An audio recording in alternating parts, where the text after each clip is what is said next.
नेरूळ येथील नामांकित कॉलेजमध्ये एका महिला शिक्षिकेचा विद्यार्थ्यानं लैंगिक छळ केल्याचा धक्कादायक प्रकार उघडकीस आलाय। आरोपी विद्यार्थी मागील काही वर्षांपासून या कॉलेजमध्ये कायद्याचं शिक्षण घेत होता। मागील वर्षी त्याचं शिक्षण पूर्ण झालं तरीही तो शिक्षिकेचा पिच्छा सोडत नव्हता। तो कॉलेजमध्ये येऊन शिक्षिकेला त्रास देत होता। पीडित शिक्षिकेकडे वारंवार लैंगिक सुखाची मागणी करत होता। या प्रकरणी पीडितेनं नेरूळ पोलीस ठाण्यात फिर्याद दाखल केली। घटनेचा पुढील तपास पोलीस करत आहेत। संबंधित आरोपी विद्यार्थ्याचं वय 50 असून तो मागील काही वर्षांपासून नेरूळ इथल्या लॉ कॉलेजमध्ये शिकायला होता। तर याच कॉलेजमध्ये शिकवणाऱ्या 35 वर्षीय पीडित शिक्षिकेकडे तो वारंवार लैंगिक सुखाची मागणी करत होता। पीडितेनं आरोपीला स्पष्ट नकार दिल्यानंतर आरोपीनं पीडितेची बदनामी सुरू केली। त्याने कॉलेजमधील 2 इतर महिला सहकाऱ्यांना हाताशी धरून खोटी माहिती पसरवण्यास सुरुवात केली।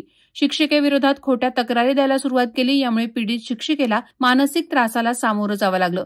वारंवार समज देऊनही आरोपीचा त्रास कमी होत नव्हता। शिवाय यावर्षी आरोपीचं कायद्याचं शिक्षण पूर्ण झालंय तरीही तो कॉलेजमध्ये येऊन महिला शिक्षिकेला त्रास देत होता।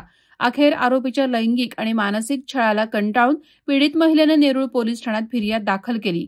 पोलिसांनी विनयभंगासह विविध कलमांअंतर्गत गुन्हा दाखल केलाय। गुन्हा दाखल झाल्याचं कळताच आरोपी फरार झालाय। नेरूळ पोलिसांकडून आरोपीचा शोध घेतला जात आहे। पण एका नामांकित कॉलेजमध्ये अशा प्रकारे शिक्षिकेचा छळ होत असल्याची माहिती समोर आल्यानंतर महाविद्यालयासह विद्यार्थ्यांमध्ये एकच खळबळ उडाली।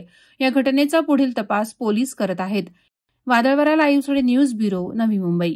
नवी मुंबई व रायगड जिल्ह्यातील ताज्या बातम्या आणि घडामोडींसाठी सबस्क्राईब करा वादळवारा लाईव्ह चॅनल आणि दाबा बेल आयकॉन।